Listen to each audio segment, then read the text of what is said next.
live. Welcome, guys. Welcome back to the Big Up YuSelf show. My name is Winsome, if we haven't met yet. And the Big Up YuSelf show holds space for you to just love on you, right? We want to celebrate ourselves. I want you to celebrate yourself. I want you to be your own celebrity and your own number one fan, right? And then I want you to come and share your captivating story. Celebrities are not the only ones with powerful stories that can change things. Your story matters too. Your excuse me, your story can touch and heal and motivate and inspire. And if you don't think that is true, you are exactly the kind of person I want on this show. So, the Big Up YuSelf show is a space for you to share your originality, what makes you different, what makes you stand out, those things that you think are not significant are important. And so we promote healthy self-esteem. That's healthy self-esteem, not self-centeredness. And so we share our gifts and our projects and promote our businesses. Welcome, welcome, welcome. And while you're here, please like the live or the replay. And please leave a juicy, juicy comment. Your like and your comments, they really do matter. And today I have an awesome guest for you. Let me bring her on. I'm so excited for you to get to know her. It's Dr. Linda Enoh. Oh my goodness. Good to see you. Wow, you are here in the flesh. Yes, I'm so excited. Oh, welcome, welcome. Now, am I getting this right? Is it Enoh?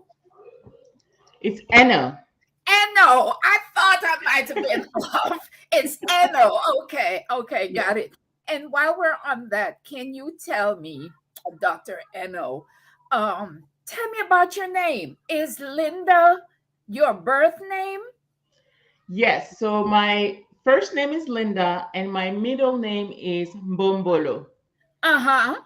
So, Bumbalo. so all of us siblings, me and my brothers, we have Western first names, except my oldest brother. I think he switched it. And then we have Congolese middle names. And I have to apologize in advance for the noises. Like the cousins are in town.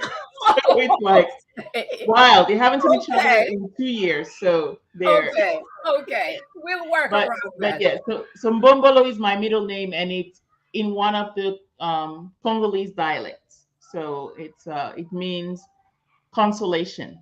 Consolation. Love that. That's beautiful. Now, okay, so now I'm a little confused because I thought you were born in Morocco. I was. Oh, so okay. So how does the Congolese part come in?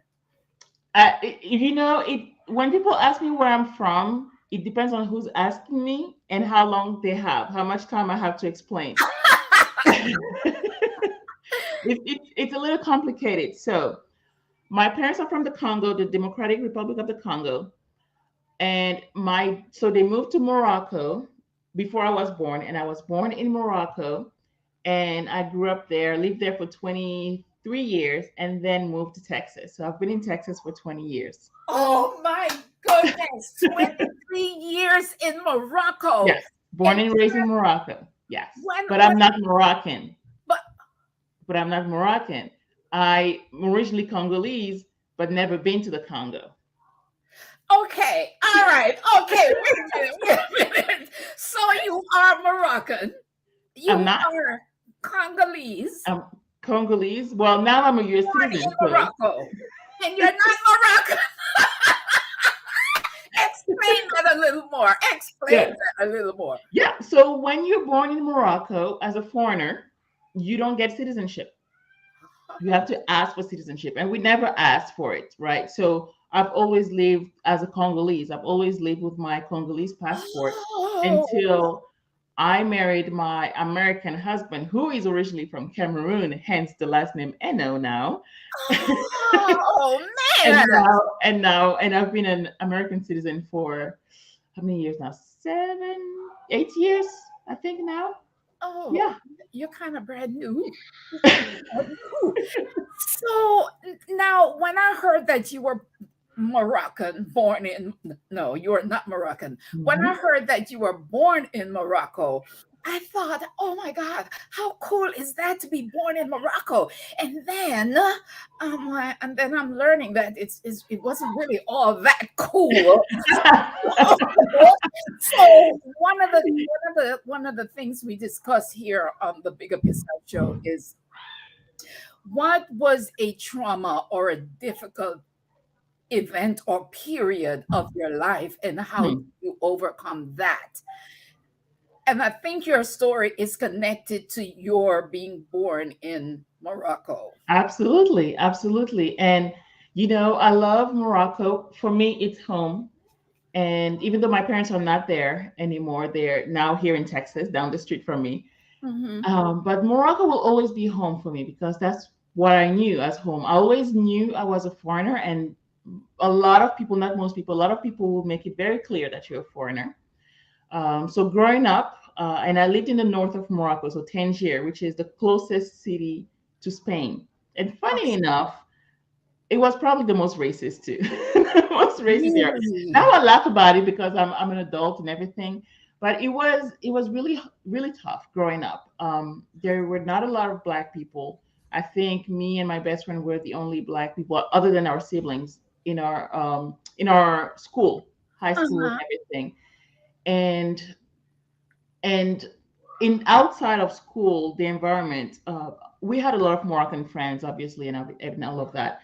But there was a lot of racism too, and it's the kind of racism that is not behind your back. It's openly telling you the N word in Arabic and all of that. Oh, So, oh really? yeah, oh yeah, it doesn't even matter the age. Like kids, like will make fun of you, will throw like stones at you and all of that. No Also, you stones have to be at very, you? yeah. Yep. That's the era of racism and Morocco. A lot of things have changed now, but 20 years ago, that's how it was. That's Oh, because I was reading that there is legislation now and criminalization of discrimination in Morocco against people of color. That's so interesting. Oh my God. So yeah, I was reading that they kind of animalize the people of darker skin color, like the Berbers and some hmm other groups over there. Yeah, and an interesting thing is that Morocco is very diverse as a country, right? So you have Jewish Moroccan, you have Berber who are natives, like indigenous to there, and then you have Arabs who came from the east, right? And so and even by region, like the south, like Marrakesh and everything, I don't think you would ever, if I grew up in Marrakesh, I don't think I would have experienced racism because there are a lot of dark skinned Moroccans in the south of Morocco, Oh, and it's also interesting. more open to tourism and all of that. So they have more interactions with Got it. with Because with foreigners. I was thinking, but I really didn't see people that look different. Everybody looked the same to me and they all look brown to me. So Yep. what, I couldn't understand what the Yeah. issue was. You will Okay, see so a it's lot in more in different the regions, south.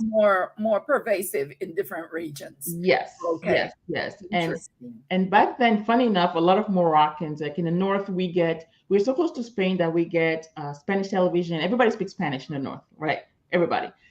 And so, funny enough, a lot of Moroccans from the north don't consider themselves Africans. They consider themselves European. I don't know what kind of No, see, fantasy that's land they another live thing. in, That's another but because yeah, it's kind of challenging for me to connect Morocco with Africa because I keep thinking that I haven't been to Africa yet, but you have been to Morocco. Morocco is Africa, right? But it's kind of so different though from like mainland Africa, isn't it? yeah, yeah. It's different from sub-Saharan Africa. It's just a different culture, and just like the Eastern African countries are very different from Western African countries too.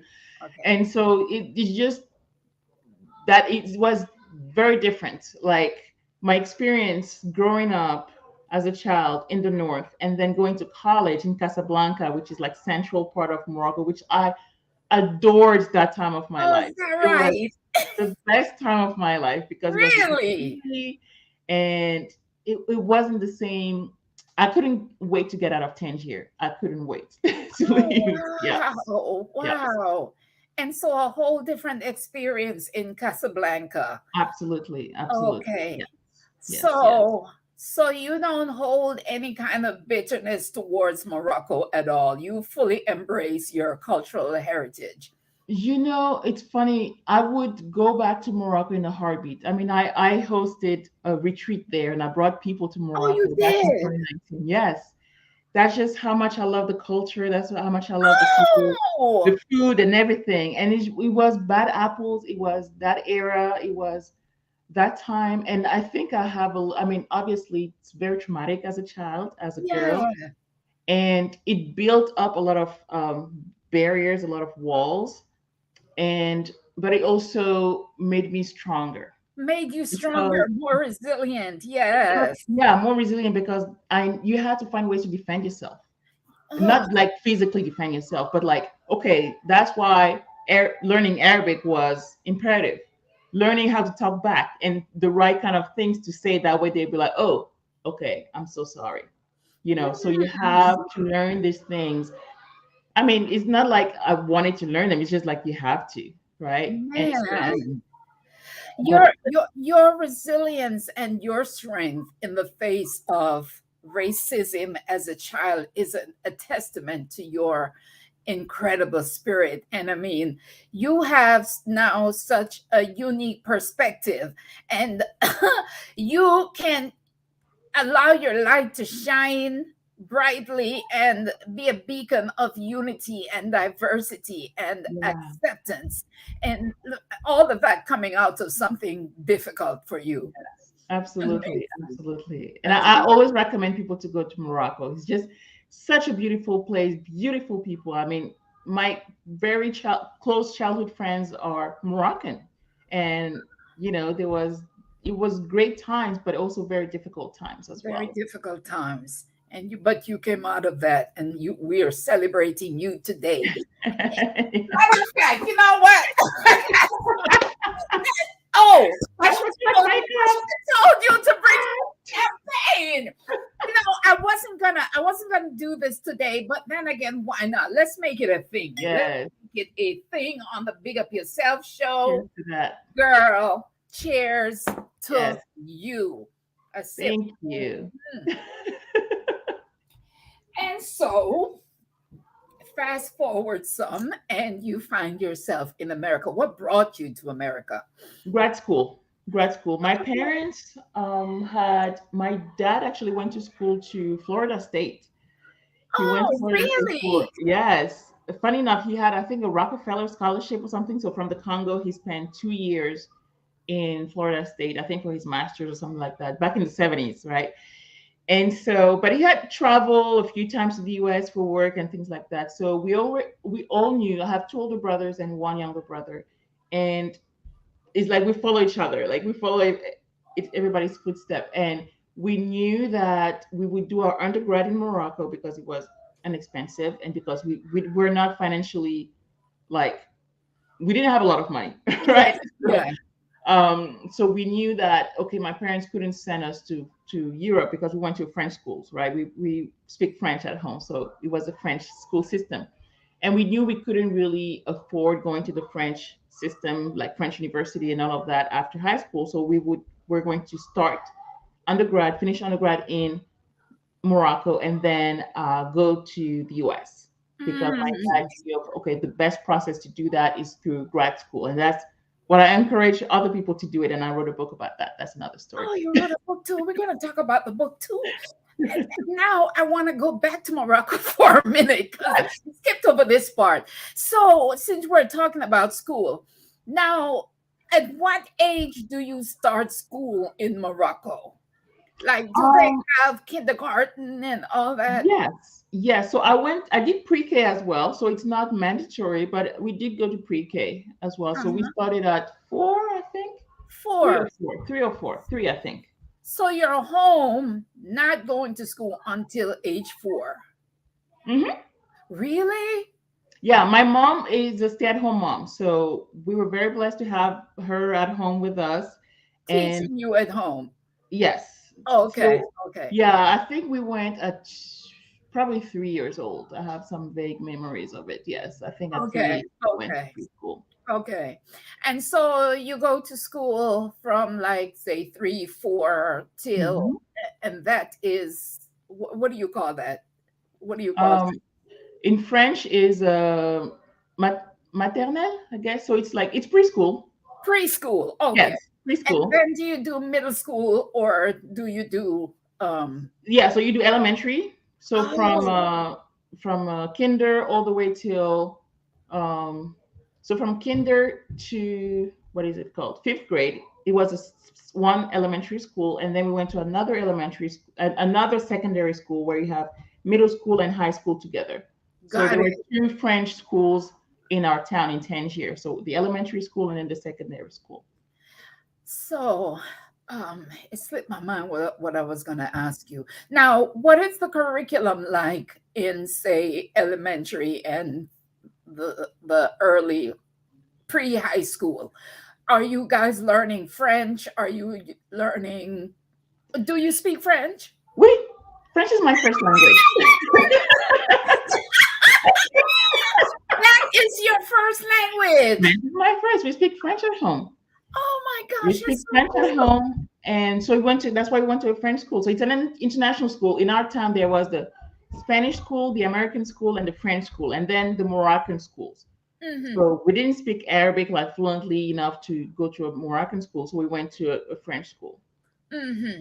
Yes. What were some of the rules in your household as you were growing up? Ooh, it was one of the things. So my parents were I would say, a little strict, mostly my mom. But Uh-huh. one thing that I've always admired about my dad is that he always told me that there's nothing a man can do that I cannot do. Really? Yes. So I feel like he's treated me fairly, like not different from my brothers, where if he did, it was very subtle. It wasn't like, oh no, you're a girl, so you don't get to do that. No, it was very like, I don't have memories of him saying no, and he would Wow. say go figure it out, even if it was something ridiculous like, can I go to a camp in France? He's like, oh, let's go figure it out. How was I going to figure it out like at 7 years old? Oh, wow. He's like, go Wow. figure it out. He And was I that was like, forward thinking. yeah, so Bless him. Bless him. How many yeah, siblings were there? so two older brothers. So one, the oldest is 7 years older than me, and then the second one is 2 years older than me. We're like kind of twins a little bit. We do everything together, very similar. And then my youngest brother is 9 years younger than me. Mm. Yes.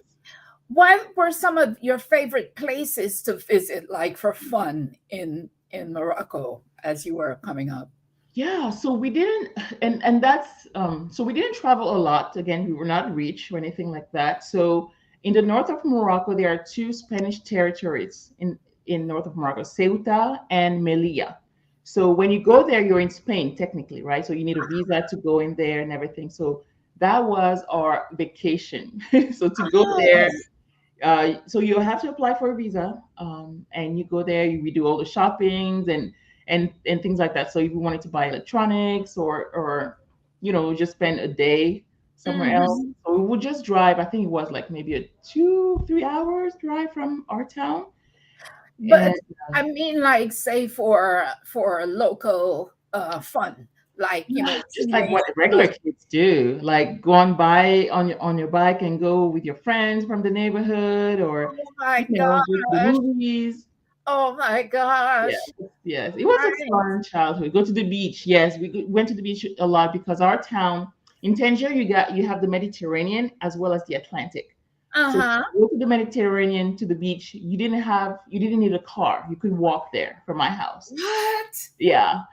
But it wasn't very clean, and we didn't like to go there that much. But to go to the Atlantic, you need to drive. So we would do that a lot with our parents and our friends and all that. So the beach, definitely. Yeah. What was your favorite Moroccan meal? Couscous. It has to be couscous. Oh Really? yeah, Couscous. couscous. And it's a Friday tradition. Every household in Morocco will eat couscous on Fridays. I had the pleasure of having dinner with a Moroccan family while I was there. Oh, I don't know what I ate. He said the meat was beef, but it was so good. I was so surprised. the food is amazing. Wow. Yeah, it I is think amazing. that part. Yeah, it's very diverse and like from tagine, it's very rich on meat and vegetables. So it's a I bought very a healthy tagine. diet. Yep. I bought a tagine and I Yeah. used to You, cook oh, my nice. vegetables. Like the vegetable, he cooks my vegetables so nice. Yes. Yes. All Yes. right. Yes. So, okay. Now, Dr. Linda, Yes, ma'am. um, you have a PhD. In what discipline? My PhD is in tourism sciences. So what Really? I did is that Fan- I study tourist behavior.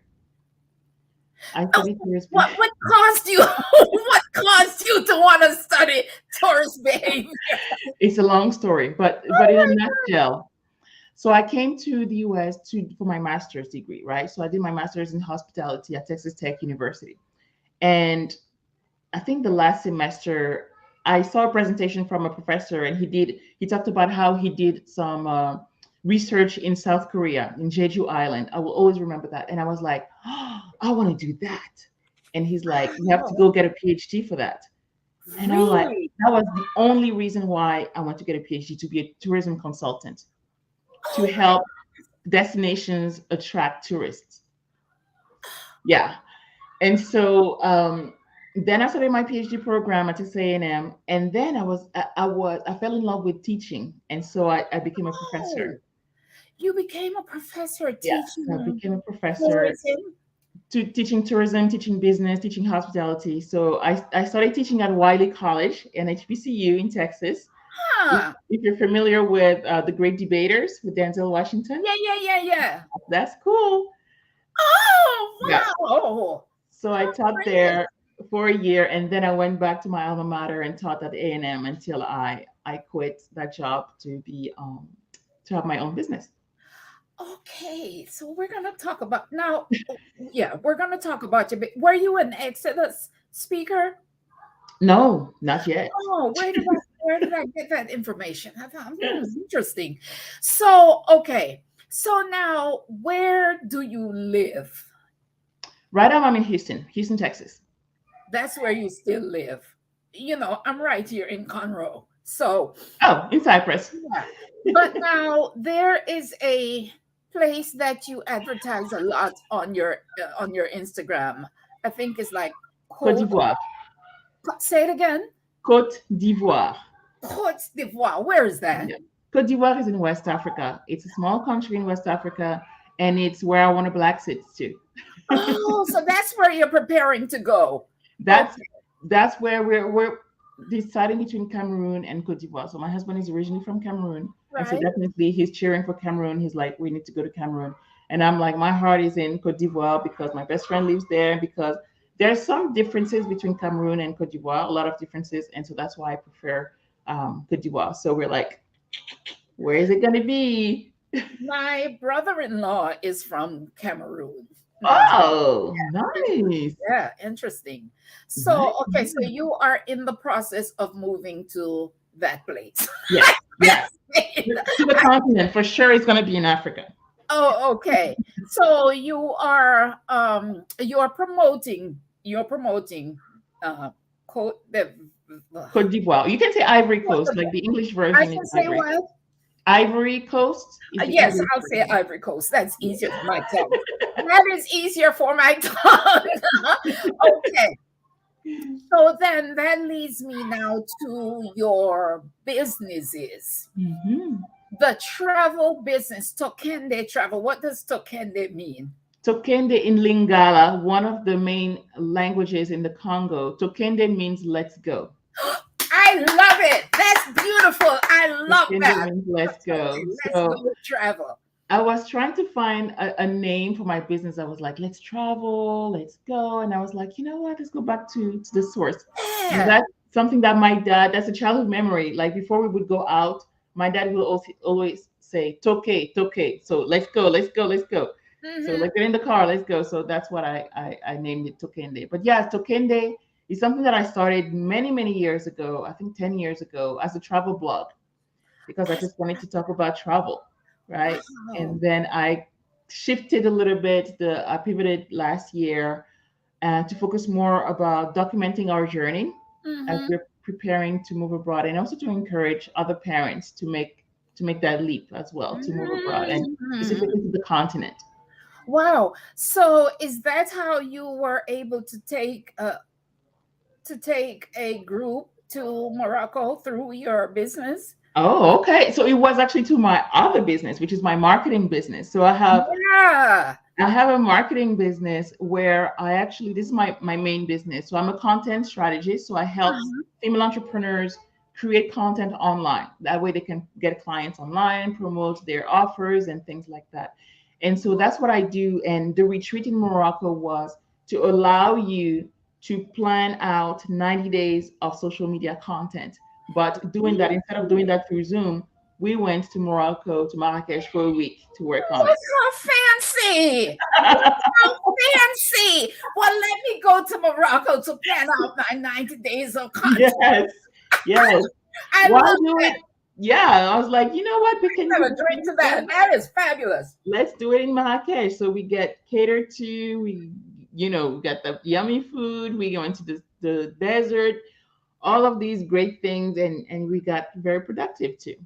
Oh, so that's why you didn't come to Morocco, to Marrakesh when we went, because you Yeah. had, okay. I Got wanted to go, but I was like, I know, I know. It would have been a lot. It would have been a lot. yeah, yeah. So, okay. So now tell me, what can we what can we contact you for in the area of travel for Tokende Travel? What services do you offer us? Definitely. So what I do is like for a lot of people who want to move abroad, they are not one of their fears is the finances, right? How am I going to sustain my lifestyle Yes. abroad, right? Everybody wants to go, but the how. Yes. So Yeah. what I have a passion for business and for travel. So for me, there are different ways to make it happen. Remote work, um, get relocation, things like that. But the way I always advocate for is for you to start your own online business.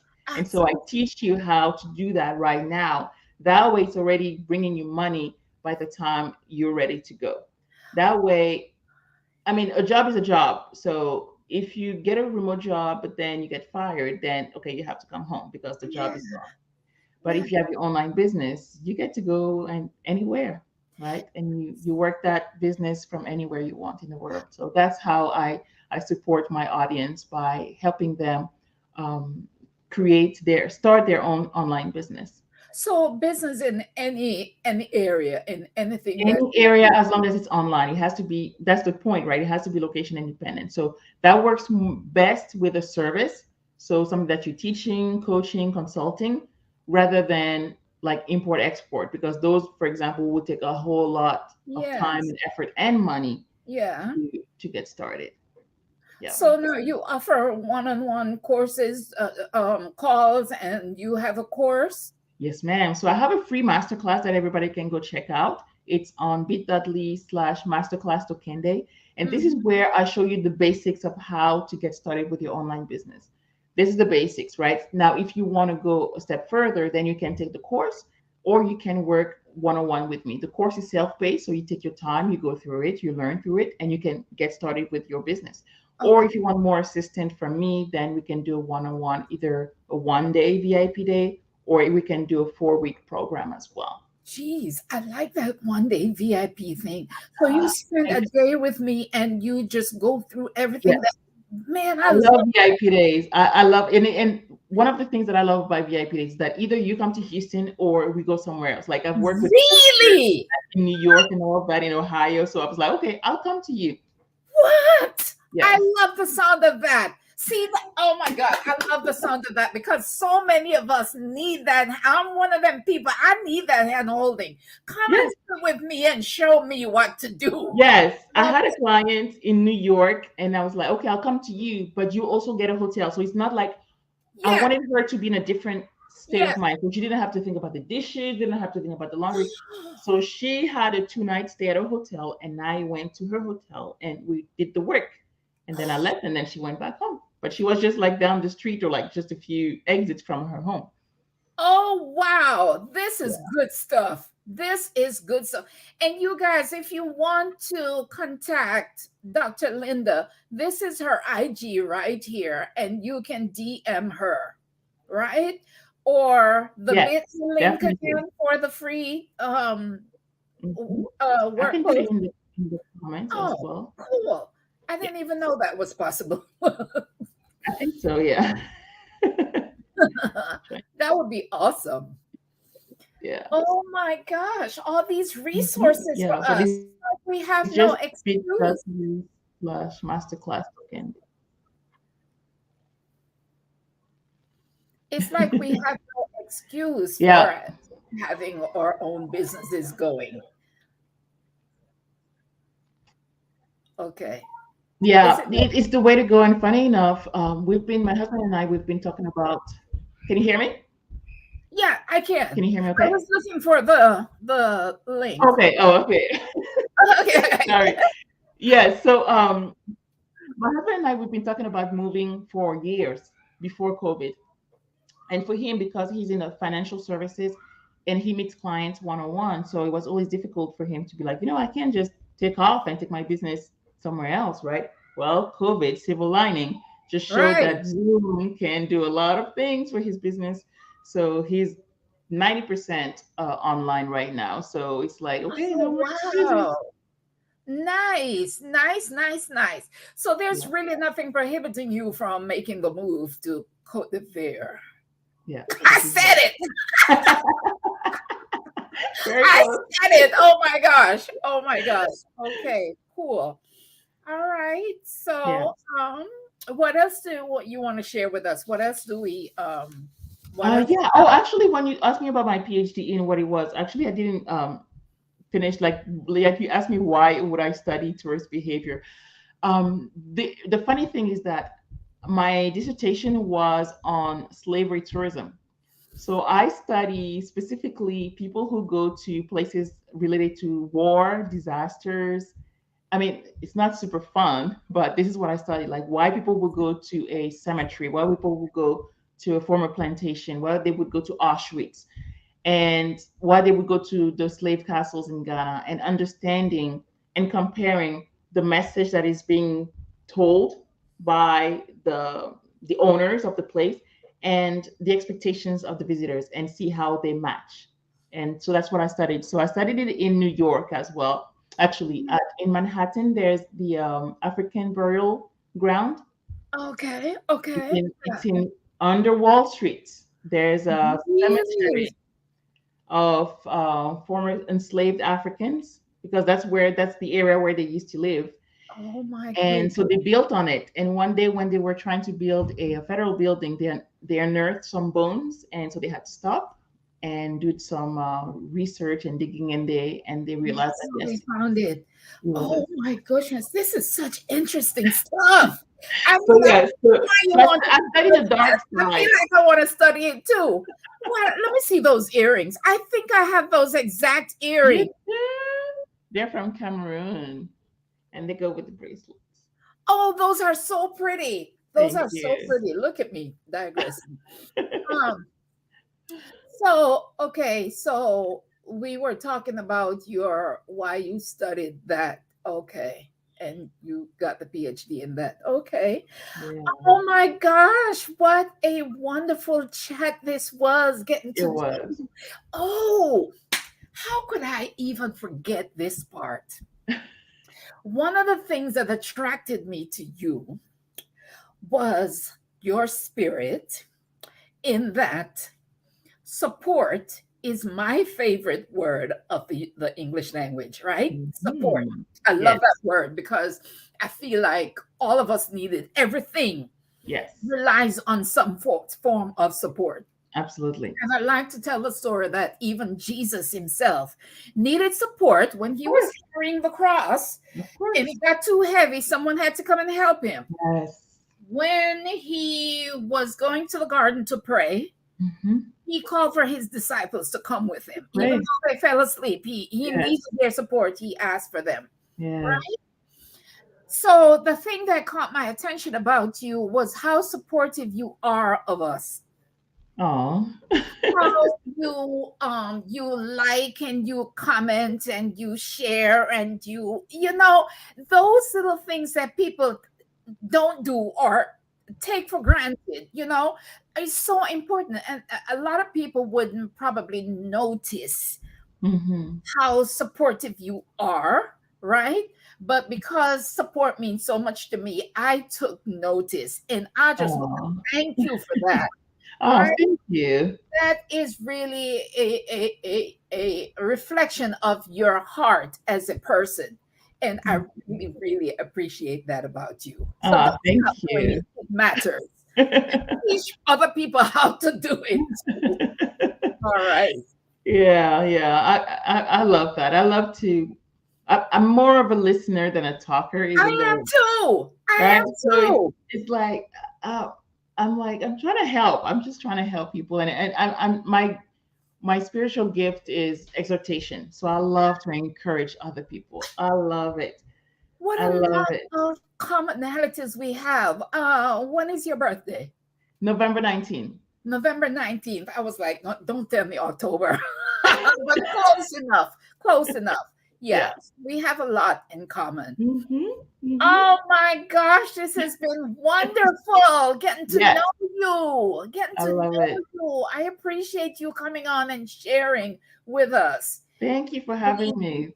Thank you for please. allowing me the opportunity to share my story. I don't share it enough, and any chance that I get, I'm always a yes for it. Yes, share it, girl. You never know who it's going to touch. You never know who it's going to make a difference for.